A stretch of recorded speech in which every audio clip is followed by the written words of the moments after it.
हाँ तो नमस्कार साथियों, कैसे हो आप सब। उम्मीद करता हूं कि आप सभी बेहतर होंगे और आपका अपना और प्यारा यूट्यूब चैनल राज क्लास के एक और बेहतर वीडियो में आपका स्वागत है मेरे दोस्त। तो इस वीडियो में हम बात कर रहेंगे क्लास 12th वाले स्टूडेंट के लिए। क्लास 12th वाले स्टूडेंट के लिए हम लोग केमिस्ट्री चैप्टर 2 के बारे में बात करेंगे।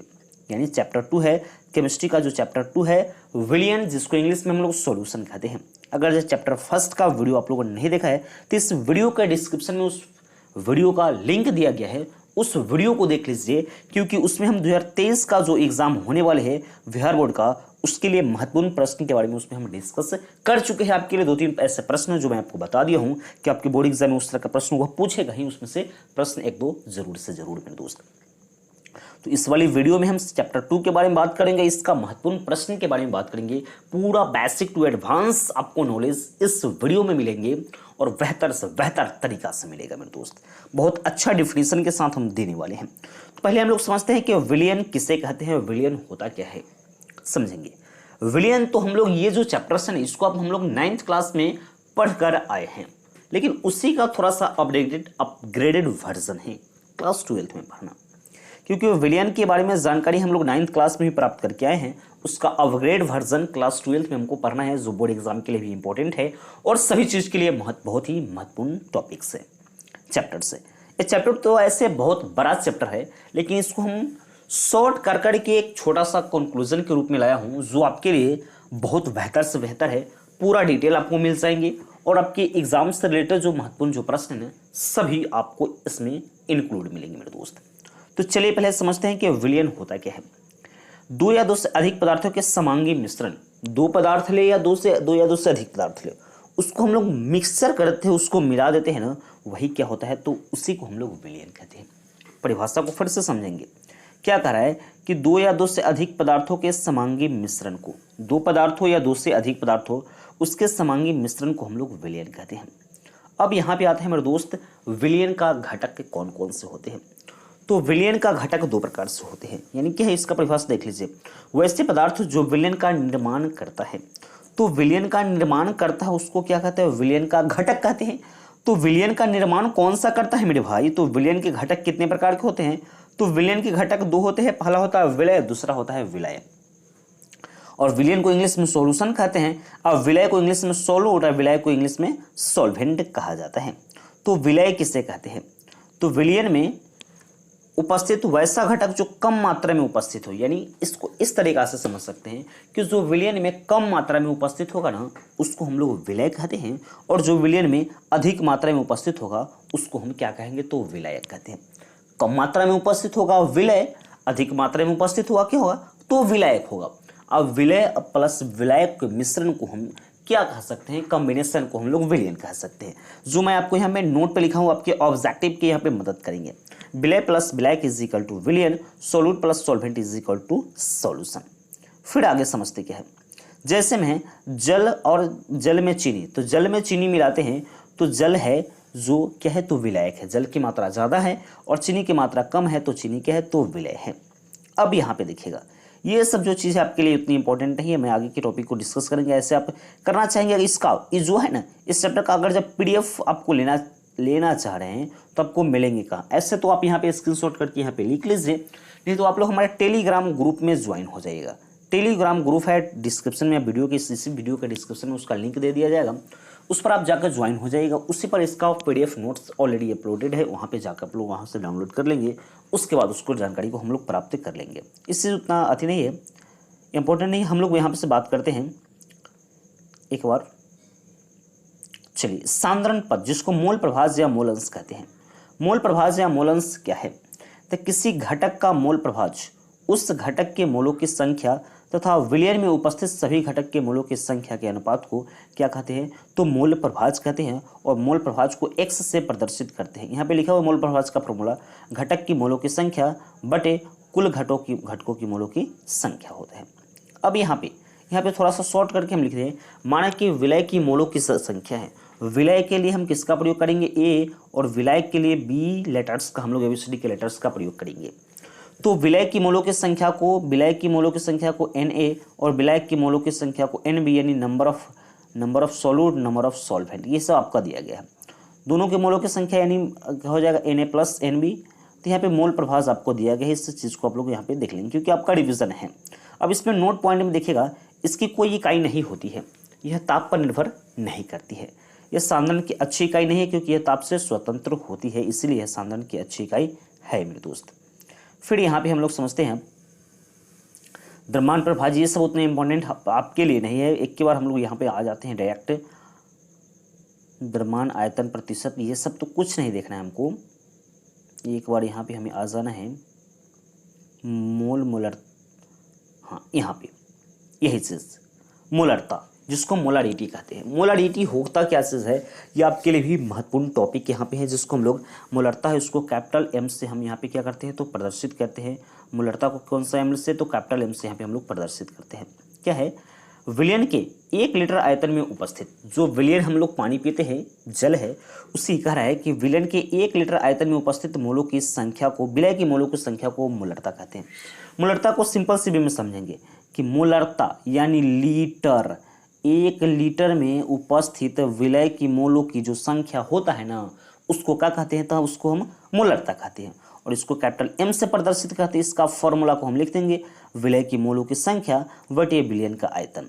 अब आयतन इसको थोड़ा सा डिफाइन करके इस फॉर्मूला को आप लोग कहीं पे भी लिखिएगा जहाँ भी आपको पूछा जाएंगे, तो क्या लिख सकते हैं, मोलरता विलय का द्रव्यमान गुणे 1000 विलय का अनुभार गुणे विलयन का आयतन, इस फॉर्मूला, क्योंकि जो मोलों की संख्या है क्या होता है, द्रव्यमान बटे भार होता है, उस तरह से हम लोग इसको लिखते हैं।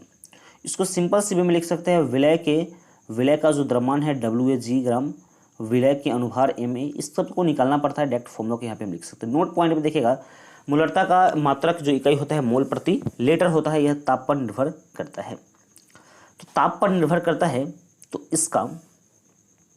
इसमें क्वेश्चन भी आपसे पूछे जाते हैं, जो क्वेश्चन आपके उतने इंपॉर्टेंट अब नहीं पूछते उतना क्वेश्चन। जैसे क्वेश्चन देख लीजिए, 4.49 ग्राम H2SO4 युक्त 500 ml विलयन की मोलरता ज्ञात कीजिए।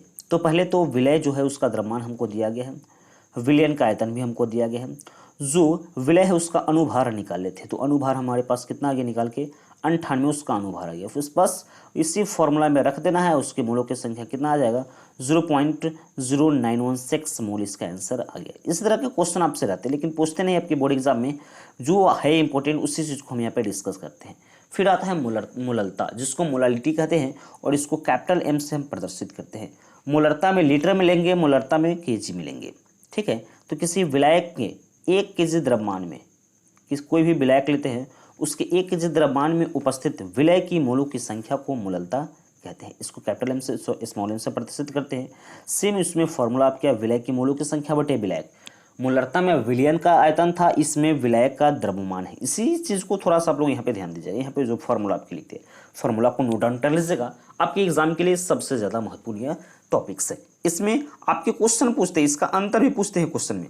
जैसे कि मैं आपके यहाँ पे देखिए, इसको नोट पॉइंट, मोलरता के ऐसा मात्रक से मोलरता के मोल प्रति केजी, ये ताप से स्वतंत्र अवस्था में होती है, यह सब आपको है इसमें।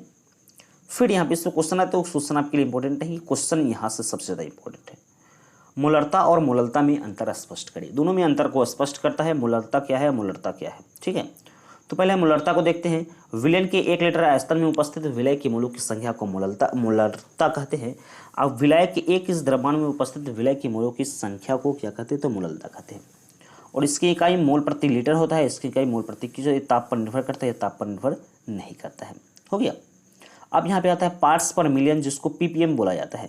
तो किसी विलयन के 10⁶ ग्राम द्रव्यमान में उपस्थित, कोई भी विलयन है उसके 10⁶ ग्राम द्रव्यमान में उपस्थित विलय की मात्रा को क्या कहते हैं, पार्ट्स पर मिलियन कहते हैं। तो पार्ट्स पर मिलियन का फॉर्मूला है विलय का द्रव्यमान बटे विलयन का द्रव्यमान गुणे 10⁶ होता है। और इसका नोट है, इसकी कोई इकाई नहीं होती, यह ताप पर निर्भर नहीं करती है, सांद्रण की अच्छा इकाई है। जो ताप पर निर्भर नहीं करेगा वो सांद्रण का अच्छा इकाई होगा मेरे दोस्त। आगे की जो टॉपिक है सामान्यता यानी नॉर्मलता, जो आपके बोर्ड एग्जाम के लिए उतने इंपॉर्टेंट नहीं है, लेकिन इसकी परिभाषा को देख लीजिएगा। क्या कहा है परिभाषा, किसी विलयन के 1 लीटर आयतन में उपस्थित विलय की तुल्यांकों की संख्या को, जो विलय है उसकी तुल्यांकों की जो संख्या हो ना, उसको समानता या उसी को हम नॉर्मलता कहते हैं। ये आपके उतने इंपॉर्टेंट नहीं, इसलिए मैं यहाँ पे आपको इंडिकेट कर दिया हूँ। फिर आगे हम लोग यहाँ पे समझते हैं, आगे का जो इसमें है रॉल्स का नियम, ये आपके बोर्ड एग्जाम के लिए सबसे ज़्यादा महत्वपूर्ण है। इस बार एग्जाम में राउल्ट का नियम पूछे जाएंगे। 2023 वाला जो एग्जाम होने वाला है ना इस बार बिहार बोर्ड की जो क्लास 12 की, उसके लिए महत्वपूर्ण प्रश्न है राउल्ट का नियम किसे कहते हैं। राउल्ट का नियम से आप क्या समझते हैं। क्या कह रहा है, किसी निश्चित ताप पर अवाष्पशील विलय युक्त विलयन का वाष्प दाब विलायक के मोल प्रभाज के क्या होता है, तो समानुपाती होता है। जैसे कि यहाँ पे है, माना कि विलयन का वाष्प दाब, इसको विलयन का वाष्प दाब PS में लिए है, ठीक है। विलायक का मोल प्रभाज को यानी एक्स विलायक, इसका मतलब कि मोल प्रभाज है। तो राउल्ट के नियम से क्या कह रहा है, विलयन का वाष्प दाब विलायक के मोल प्रभाज के क्या होता है, तो समानुपाती होते हैं। तो वाष्प दाब को PSI, इसको मोल प्रभाज से विलायक का मोल प्रभाज, ये समानुपाती को हटाएंगे तो K एक स्थिरांक होगा जो शुद्ध द्रव के लिए यहाँ पे हो जाएगा। तो यही आपका है PS बराबर P0 इज इक्वल क्या हो जाएगा, एक्स का विलायक, यानी एक्स का विलायक कहने का मतलब क्या है, मोल प्रभाज का विलायक हो जाएगा। फिर जैसे इसमें अतः में लिखा गया है, क्या है, अतः किसी निश्चित ताप पर अवाष्पशील विलय युक्त विलयन का वाष्प दाब शुद्ध विलायक के वाष्प दाब तथा विलायक के मोल प्रभाज के गुणनफल के क्या होता है, तो बराबर होता है। तो मेरे दोस्त उससे भी इंपॉर्टेंट प्रश्न यहाँ पे आते हैं कि आदर्श विलयन किसे कहते हैं, आइडियल सॉल्यूशन क्या कहते हैं। तो वैसे विलयन जो राउल्ट के नियम को पालन करता है, जो विलयन राउल्ट के नियम को पालन करता है उसी को हम लोग कौन सा विलयन कहते हैं, उसको हम लोग आदर्श विलयन कहते हैं। जैसे इसका शर्त है, आदर्श विलयन के शर्त कि राउल्ट के नियम का पालन, यह राउल्ट के नियम को पालन करता है, ठीक है। फिर दूसरा है, मिलने के बाद आयतन के परिवर्तन शून्य होते हैं, मिलाने के बाद आयतन का परिवर्तन शून्य होता है, उसमें परिवर्तन भी शून्य होता है, ये हो गया। फिर आता है अनादर्श विलयन। अनादर्श विलयन क्या है, तो वैसे विलयन जो राउल्ट के नियम को पालन नहीं करता है, यानी वैसे विलयन जो राउल्ट के नियम को पालन नहीं करता है उसको कौन सा विलयन कहते हैं, उसको अनादर्श विलयन कहते हैं। या दूसरे वे में इसको कर सकते हैं कि वैसे विलयन जिसका वाष्प दाब आदर्श विलयन के वाष्प दाब से ज़्यादा या कम हो उसे अनादर्श विलयन कहते हैं। अनादर्श विलयन का शर्त क्या होता है कि राउल्ट के नियम को पालन नहीं करता है, पहला शर्त। फिर दूसरा क्या है, इसमें आयतन में परिवर्तन शून्य के बराबर नहीं होता है। फिर है ऊष्मा में परिवर्तन शून्य के बराबर नहीं होता है। अब यहाँ पे आता है आदर्श और अनादर्श विलयन में अंतर बताइए। एक तरफ आदर्श लिख दिए, एक तरफ अनादर्श। तो पहला नियम क्या है कि यह राउल्ट के नियम को पालन नहीं करता है, दूसरा नियम है ये राउल्ट के नियम को पालन करता है। तो मेरे दोस्त आपसे बार बार रिक्वेस्ट कर रहा हूँ कि इस वीडियो को अपने दोस्तों के पास एक बार जरूर से जरूर शेयर कीजिएगा, क्योंकि उनका भी बेनिफिट हो सकता है। ये वीडियो कैसा लग रहा हो हमें कमेंट सेक्शन में कमेंट करके ज़रूर बताइएगा। आपके लिए कितना बेनिफिट है वह भी हमारे लिए बताइएगा, और आगे आपको लगातार जो वीडियो चाहिए उसके बारे में आप कमेंट सेक्शन में लगातार कमेंट भर दीजिए कि किस पर चाहिए वीडियो, कौन से टॉपिक पर वीडियो बनाया जाए, सभी के बारे में आप हमें कमेंट सेक्शन में लगातार कमेंट करके बताते रहिए, जिससे मैं आपके लिए वह वीडियो जल्दी से जल्दी प्रोवाइड करा सकूं मेरे दोस्त। तो चलिए हम समझते हैं आदर्श अनादर्श में। आदर्श विलयन में फर्स्ट क्या है, राउल्ट के नियम को पालन करता है, दूसरा है राउल्ट के नियम को पालन नहीं करता है। दूसरा है आयतन में परिवर्तन शून्य के बराबर होता है, आयतन में परिवर्तन शून्य के बराबर नहीं होता है। ऊष्मा में परिवर्तन शून्य के बराबर होता है, ऊष्मा में परिवर्तन शून्य के बराबर नहीं होता है, बस यही इसका है। फिर आता है प्रसरण, क्या है, ऑस्मोसिस। ऑस्मोसिस भी क्वेश्चन इंपॉर्टेंट है। प्रसरण क्या है, वैसे प्रक्रिया जिसमें विलायक के कण स्वतः तनु विलयन से सांद्र विलयन अथवा शुद्ध विलायक से विलयन की ओर अर्ध प्रारंभ झिल्ली को से प्रवाहित होने लगती है, उसको प्रसरण कहते हैं। जैसे है शुद्ध जल में अंडा का फूलना तथा नमक युक्त जल में अंडा का सिकुड़ना। फिर आता है विसरण, वैसे प्रक्रिया जिसमें कणों का प्रवाह उच्च सांद्रता वाले क्षेत्र से निम्न सांद्रता वाले क्षेत्र की तरह होती है, उसको विसरण कहते हैं। अब यहाँ आता है विसरण प्रसरण में अंतर। इसमें अर्ध प्रारंभ झिल्ली की आवश्यकता होती है, इसमें अर्ध प्रारंभ झिल्ली की आवश्यकता नहीं होती है। इस प्रक्रिया में केवल विलायक के कण प्रवाहित होते हैं, इस प्रक्रिया में विलय और विलायक दोनों के कण यहाँ में प्रवाहित होते हैं। फिर आगे है इस प्रक्रिया को रोका जा सकता है, इस प्रक्रिया को नहीं रोका जा सकता है। यह प्रक्रिया सामान्यतः केवल द्रवों में होती है, प्रक्रिया द्रव और गैस दोनों में होती है। अब प्रासरण दाब, इंपॉर्टेंट प्रश्न आपके लिए आ गया। प्रासरण दाब क्या है, ऑस्मोटिक प्रेशर क्या है। प्रासरण के लिए, प्रासरण की क्रिया के रोकने के लिए विलयन पर आरोपित बाह्य बल को प्रासरण दाब कहते हैं, ठीक है। यानी प्रासरण की क्रिया को रोकने के लिए विलयन पर जो बाह्य दाब हम लोग आरोपित करते हैं उसको प्रासरण दाब कहते हैं। इसको पाई से हम लोग प्रदर्शित करते हैं। N P V is equal to n R T इसका सूत्र है, जहाँ पाई एक प्रासरण दाब है, भी विलयन का आयतन है, एन मोलों की संख्या है, आर गैस नियतांक है, टी इसका तापमान यानी केल्विन है।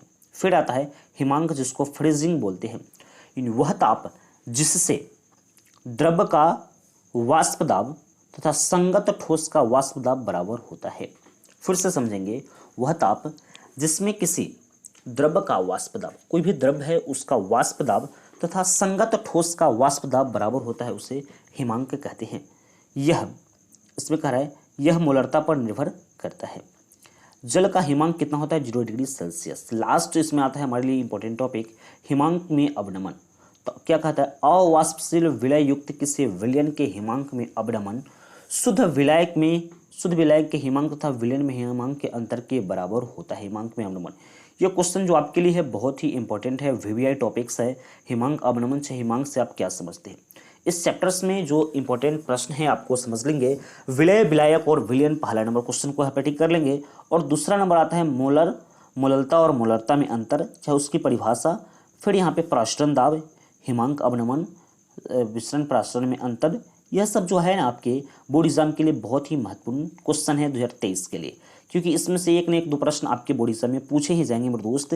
ये वीडियो कैसा लगा हमें कमेंट सेक्शन में कमेंट करके एक बार जरूर बताइएगा। अगर अभी भी हमारे चैनल पर नए हैं तो चैनल को सब्सक्राइब कर लीजिएगा, बेल नोटिफिकेशन ऑन कर लीजिएगा, ताकि मेरे वीडियो का नोटिफिकेशन मेरे दोस्त सबसे पहले आपको मिलता रहे। क्योंकि इस जो चैप्टर्स हम लिए हैं इसमें इंपॉर्टेंट चीज़ों को दर्शाया है। इसका पूरा डीपली आपको चाहिए तो आपके वीडियोस भी मिल जाएगी, या इसका PDF नोट चाहिए तो आप लोग हमारे टेलीग्राम ग्रुप में जल्दी से जाकर ज्वाइन हो जाएंगे। और जाकर आप लोग ज्वाइन हो जाएंगे उस टेलीग्राम ग्रुप में, और वहाँ पे आपको PDF नोट्स मेरे दोस्त आपको सबसे पहले दे दिया जाएगा, जिससे आपकी बोर्ड एग्जाम में प्रिपरेशन करने में बहुत मदद मिले मेरे दोस्त। आपके लिए लगातार हम वीडियोस लेकर आ रहे हैं, ठीक है। तो इस वीडियो को अपने दोस्तों के पास एक बार जरूर शेयर कीजिएगा। चैनल पर नहीं है तो चैनल को सब्सक्राइब जरूर कीजिएगा, बेल नोटिफिकेशन को ऑन कर दीजिएगा, ताकि मेरे वीडियो का नोटिफिकेशन मेरे दोस्त सबसे पहले आपको मिलता रहेगा। तो मिलते हैं नेक्स्ट वीडियो में, तब तक के लिए जय हिंद।